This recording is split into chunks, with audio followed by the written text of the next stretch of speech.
Do you want to play? The Golf 8 Grand Touring Injection was for sale for about 8 months. No one dared to buy it. After we viewed this car, we decided to buy it anyway, and the car was delivered neatly. After the car arrived, we checked for any damage. This car has so much damage, I can understand why no one bought it. The car not only has cosmetic damage, but also a broken engine. Well, that's definitely stuck. Yeah, now that we knew the engine is seized, we decided to open up the oil filter. So as soon as there's metal shavings in the oil filter, it always means there's been engine damage. Oh my god, look at the inside of the oil cap. Silver particles, copper particles. To be extra sure, we also opened up the oil pan, and indeed, we found metal shavings there as well. And that means only one thing: the engine needs to be replaced. Here it is, the new heart of our Golf 8 Grand Touring Injection. In this episode, we're really going to challenge ourselves, because we've told each other we're going to get this car running in this episode. You spin! As you know, our engine is completely seized up. Crankshaft and connecting rod bearings are badly damaged, and we've estimated the repair cost. Guys, it's cheaper to replace the engine than to overhaul it. With just 11,000 kilometers, this is the ideal example of our Golf 8 Grand Touring Injection. The great thing about how we're gonna do this now is that we have two engines, so if something is broken on our engine, a sensor or whatever, we'll always have a spare. The engine will be returned to the company where I bought it so we can get our deposit back. Replacing an engine isn't easy. Many parts need disconnecting, fluids must be drained, and in our case, we'll remove the whole front. That makes the removal process much easier. To simplify things, we've decided to remove the hood first. This provides more light and extra space for later engine removal.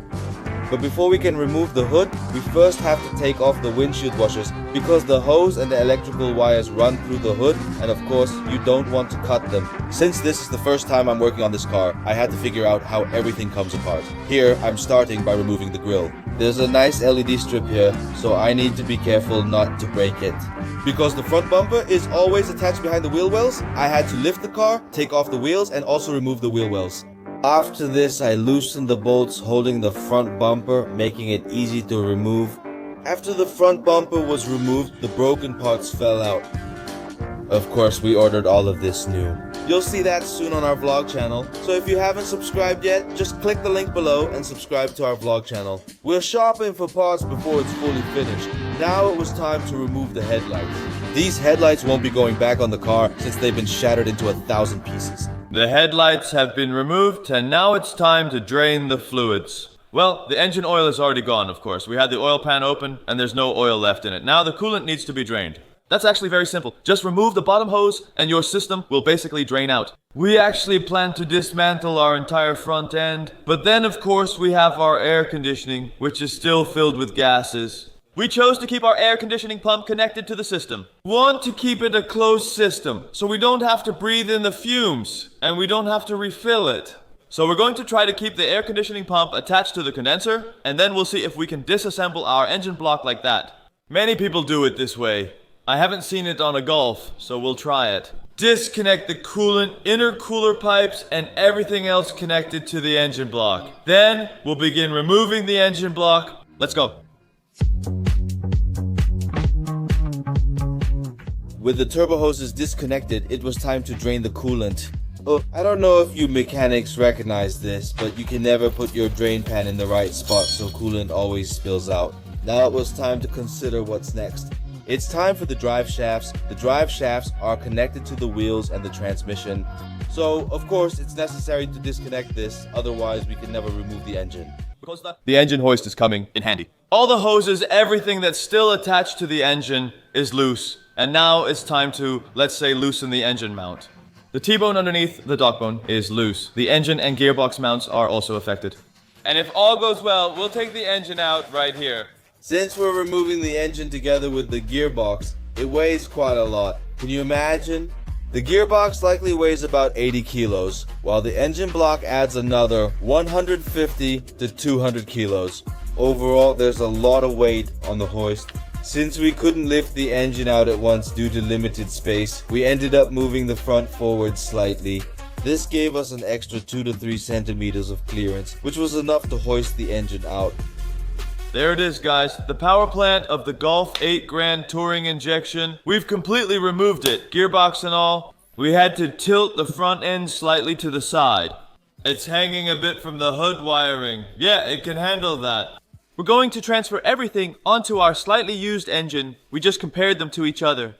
And our engine does look a bit worse than the one we bought. That's understandable, because this one has 7,000 more kilometers on it than the engine we bought. The engine we bought has 11,000 kilometers, so it's fairly new. We also came across something else, namely the shaft in the turbo, which has quite a bit of play in our old engine. That's really weird, unheard of, and extremely sooty. Do you see how completely black it is? I think that's normal here too, but the play on this shaft... Yeah, clear! That's not normal. Then we'll go to our new one. Then you can also see that this is already a lot cleaner. Just minimal. That means maybe the previous owner was a bit rough with this car, with pops and bangs. We also don't know if it's been chipped. That's possible because the pops and bangs can really damage your turbo. And what we also noticed is that we actually have really cheap tires on the front. And what kind of tires are they actually? Massimo, and on the back, Goodyears. So that could once again indicate that the previous owner, with a gray license plate, had to get to the customer quickly, drove at full speed, and wore out the front tires. Yes, it's possible. 8,000 kilometers depends on your driving. Once again, a good sign that we bought a complete engine. We are happy with the choice we made. We also have a 3-month warranty on the nearly new engine we purchased. So, if something goes wrong, we're always in the right. That being said, we're going to disassemble the gearbox and transfer all the attachments like the alternator. And that's about it. I almost look like buddies with that thing, don't I? Of course, to be able to disassemble the gearbox, all the bolts around the gearbox need to be loosened. After we started with the lower bolts, we loosened the remaining bolts on top, but even then the gearbox still wouldn't come off. We thought, how is this possible? Is it because of the force from the gearbox hanging crooked on the drive shaft, or is it just because of a hidden bolt we couldn't find? So it's the second one. There was a hidden bolt in the starter motor hole. Yeah, of course the gearbox won't come off then. After we removed the gearbox, it was time for the flywheel. Luckily, we had the special tools at home to loosen this. We need to reassemble this exactly as we disassembled it, and we're eager for the first start.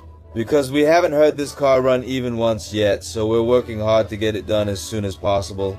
Now that the new engine is ready, we've started assembling it, but not before removing the flywheel bolts from the new engine. But they screwed them back in nicely so we could reuse them. A drop of Loctite will do the trick. Because you definitely don't want the flywheel bolts to come loose, since that would have catastrophic consequences.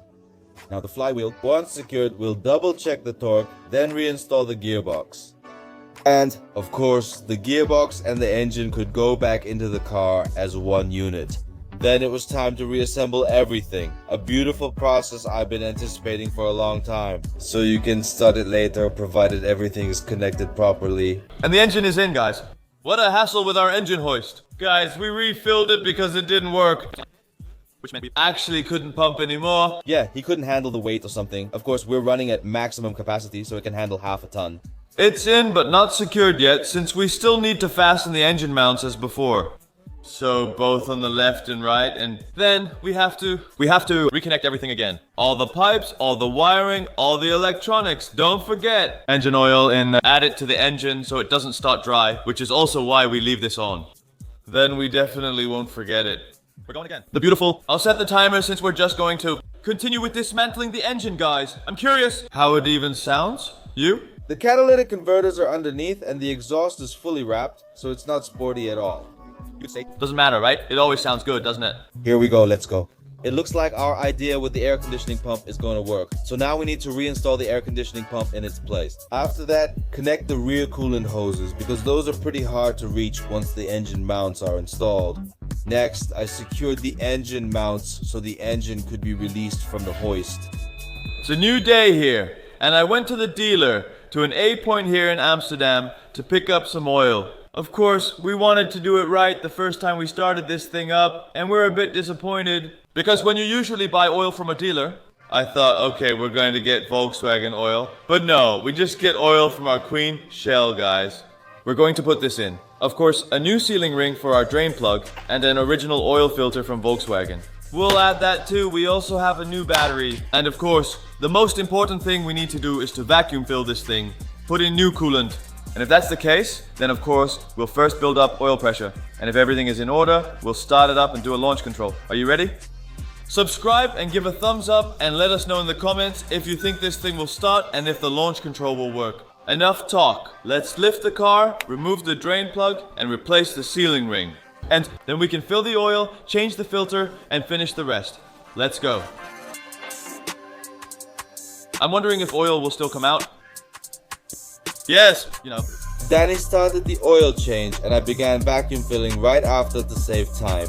Unfortunately, we couldn't get a vacuum on the system, and that could be two things. Either our vacuum filling device is broken or there's a leak in our line. To easily rule this out, we decided to just fill in the coolant manually. Sure enough, coolant quickly leaked out underneath. We instantly wondered, is our new engine block broken? It turned out that a hose clamp wasn't tightened. Now we could repeat the vacuum filling process.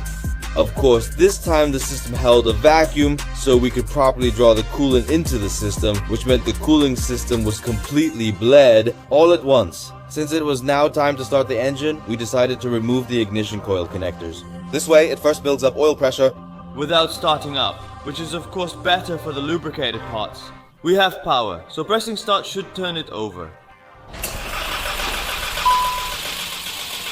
Now that the engine has built up oil pressure, we can officially do the first start. Are we ready for the first start? 3, 2, 1.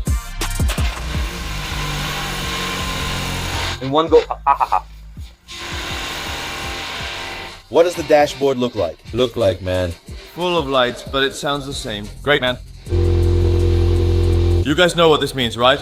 We're going to take the car outside for a bit, and now we're going to do a first test drive. Let's go. Good start to 2025, guys. The first steps outside, guys.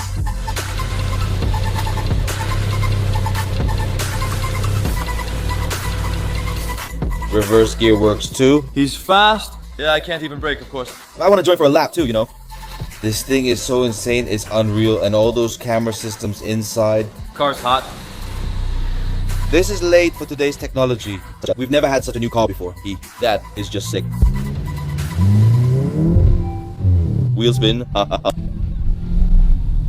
My god, this thing. That front left rim is really bent. I can really feel... We still need to check that, but this thing is sick. Want to try the launch control and hear it? Let's hear it. Pops and bangs. So it's actually pretty tricky to activate the launch control on a Golf 8 Grand Touring injection like this. So you really have to go into the system and do things and turn things off. So you have to go to vehicle, brakes, turn off electronic control system, confirm. Well, let's hear how that thing sounds. Ooh, yo. Alright guys, here we are outside. I can say that our test ride was a success. It drives well, although there was quite a bit of vibration in the steering wheel. The gearbox is good, it doesn't overheat, we did launch control. I think it's time for the next phase, guys. Of course, that means gathering all the parts and taking them to the paint shop. As you can see, this still needs a lot of work and doesn't have a Dutch license plate yet. That's something we can expect too. And let us know in the comments what tuning options are available for this car. Just name it, we might actually consider it.